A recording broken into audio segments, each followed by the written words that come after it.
کے چلی ہے اڑی کا تینہاڑیاں سوڑی من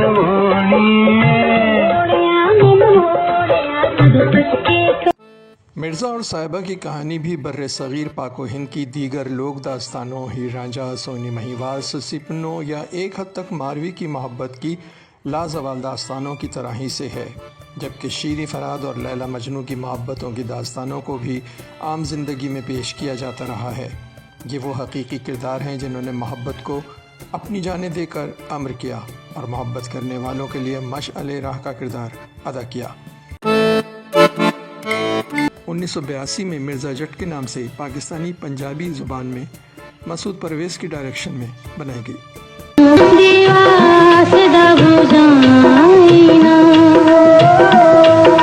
صاحبہ کو خانم اور مرزا جٹ شاہد کو بنایا گیا۔ مرزا صاحبہ کے سلسلے کے کئی سینز اور حوالہ جات کئی فلموں میں استعمال کیے جانے لگے۔ کچھ فلمیں اسی کہانی کو لے کر نئے دور کے تقاضوں سے ہم آہنگ کی گئیں۔ ان تمام فلموں میں 2 فلموں نے زیادہ پذیرائی حاصل کی، جن میں بھارت کی 1947 کی نور جہاں اور تلوک کپور کی مرزا صاحبہ تھیں، اور دوسری پاکستان کی 1982 کی خانم اور شاہد کی مرزا جٹ تھی۔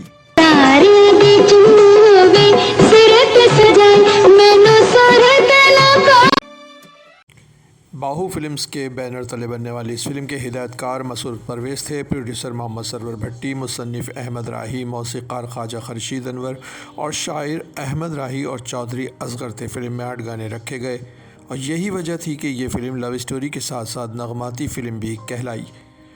پنجاب سرکٹ میں اس فلم کی کافی پذیرائی دیکھنے کو ملی۔ اداکاران میں شاہد اور خانم کے ساتھ اقبال حسن، علی اعجاز، بہار، الیاس کاشمیری، دردانہ رحمان، البیلا، ساون اور الطاف خان شامل تھے۔ پنجاب میں 26 ہفتے مکمل کیے اور یہ فلم سلور جوبلی فلم کہلائی۔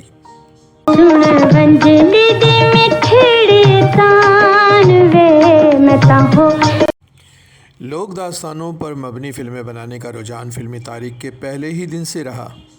ہیر رانجھا کو ہی لے لیجئے، اس محبت کی داستان پر کئی بار قلم اٹھایا جا چکا ہے۔ اس کہانی سے محبت کا اندازہ اس بات سے لگایا جا سکتا ہے کہ 19 جون 1970 کی لوک داستان ہیر رانجھا پر بھی پھر ایک بار فلم ساز ہدایت کار اعجاز نے فلم بنانے کا سوچ کر اسے پائے تکمیل تک پہنچایا۔ یہ فلم شاندار کامیابی سے ہمکنار ہوئی اور ہیر رانجھا سیریز کی یہ فلم تمام فلموں سے زیادہ کامیاب رہی۔ ہدایت کار پرویز مسعود کی فلمی کیریئر کی بھی یہ سب سے بڑی فلم تھی، جبکہ وہ اس سے قبل انتظار، کوئل، مرزا جٹ جیسی شاہکار فلمیں دے چکے تھے، لیکن ہیر رانجھا نے انہیں بڑی فلموں کا تخلیق کار بھی بنا دیا۔ یہی کچھ موسیقار خواجہ خورشید انور کے ساتھ بھی تھا، جو عام طور پر پنجابی فلموں کا میوزک کمپوز نہیں کرتے تھے، مگر یہاں انہوں نے اسے چیلنج سمجھ کر قبول کیا، جس میں وہ کافی حد تک کامیاب رہے۔ ان کے گانوں کو میڈم نور جہاں کے ساتھ نسیم بیگم اور آئرن پروین نے مزید جلا بخشی۔ غلام علی کو پہلی بار اس فلم میں نغمہ سرائی کا موقع ملا، جبکہ منیر حسین کو بھی اس فلم میں ترجیح دی گئی۔ یہ فلم اعجاز اور فردوس کے لیے بھی بے حد اہم ثابت ہوئی۔ یہ ان کی زندگی کی سب سے بڑی فلم تھی اور اسی فلم کی وجہ سے دونوں کے ایک دوسرے سے جذباتی رشتے استوار ہوئے، جو میڈم کے لیے بہرحال خوشی کا باعث نہیں رہے۔ اس موضوع سے وابستگی نے ان تمام لوگوں کو کچھ ایسا جوڑا کہ انہوں نے اس فلم پر دن رات کام کیا۔ ریلیز ہونے کے بعد لوگ جوق در جوق سینماؤں کی طرف اس فلم کو دیکھنے کے لیے بھاگے چلے آئے اور فلم گولڈن جوبلی کی حدوں کو بھی کراس کر گئی۔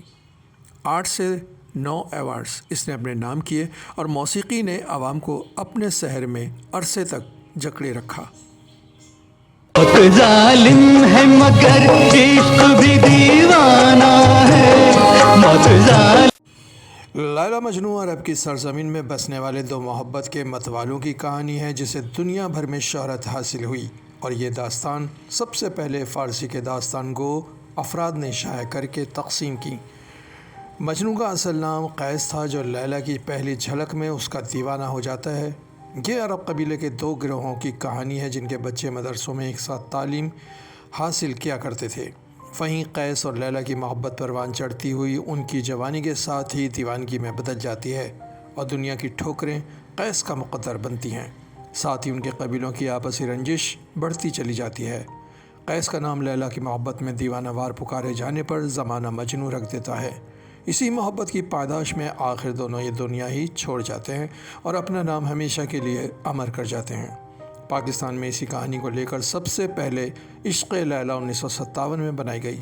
اس کے فوری بعد لیلا مجنوں کے نام سے اسی سال ایک فلم اور بنائی گئی اور اس کے بعد یک کے بعد دیگر 3 فلمیں لیلا مجنوں ہی کے نام سے 1971 میں سندھی زبان میں بنائی گئی، دوسری فلم 1973 میں پنجابی زبان میں اور تیسری زیر تذکرہ فلم 1974 اردو میں بنائی گئی، جس کے مرکزی کردار وحید مراد رانی تجویز کیے گئے۔ یہ وحید مراد کی پہلی بار کسی لوک داستان فلم میں سلیکشن تھی۔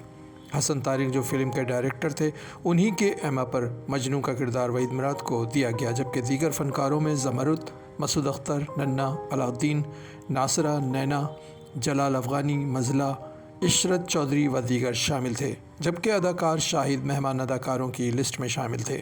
پروڈیوسر سید عطا اللہ تھے، شاعر و مصنف سیف الدین سیف تھے، موسیقی نثار بزمی کی تھی، گلوکاران میں نور جہاں، رونا لیلا، مہدی حسن و دیگر کئی شامل کیے گئے۔ 10 گانوں کی یہ فلم محبت کے ساتھ نغماتی فلم کا درجہ حاصل کرتے ہوئے بھی فلاپ فلم رہی، حالانکہ اسے 18 اکتوبر 1974 عید کے دن ریلیز کیا گیا تھا۔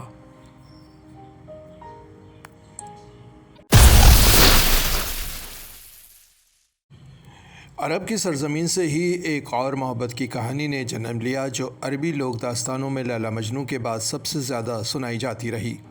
عذرا اور وامق کی یہ داستان دراصل یونانی کہانی تھی، جسے عذرا کے نام سے پاکستان میں فلم کی صورت میں 1962 میں ریلیز کیا گیا، جبکہ تقسیم ہند سے پہلے اسے 2 بار بنایا جا چکا تھا، ایک 1935 میں تو دوسرے 1946 میں۔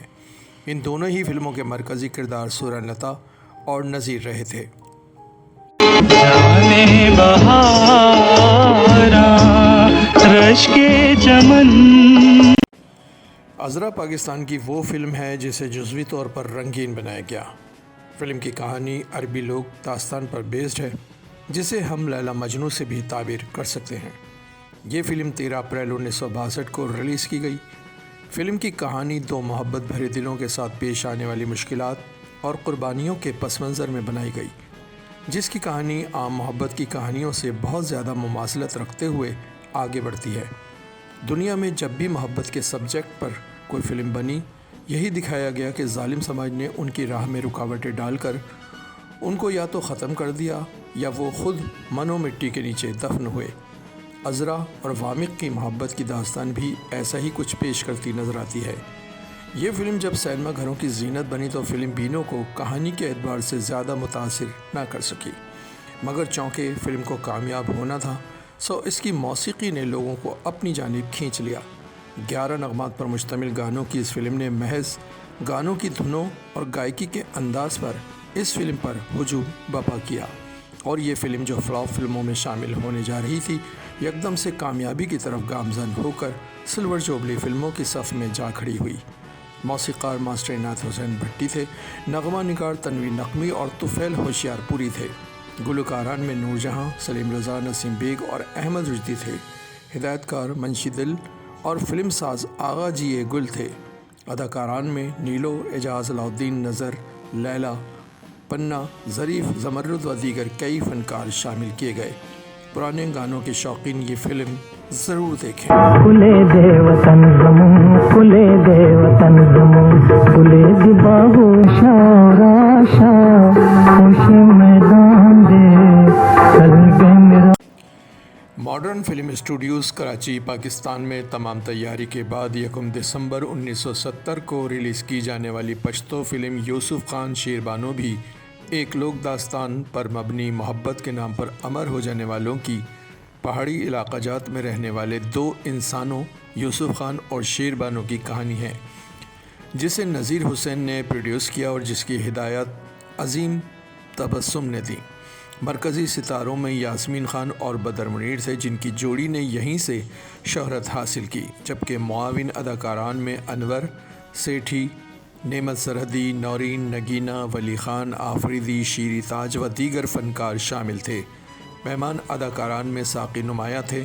کہانی و نغمات علی حیدر جوشی نے لکھے، موسیقار لال محمد اور بلند اقبال تھے۔ گلوکاران میں ریحانہ یاسمین، ہدایت اللہ اور نگہت اکبر نے آوازوں کا جادو بکھیرا۔ بتایا جاتا ہے کہ یہ فلم پاکستان فلم انڈسٹری میں پشتو زبان کی فلم کا آغاز تھی، جسے پہلی بار پشتون زبان میں بنایا گیا۔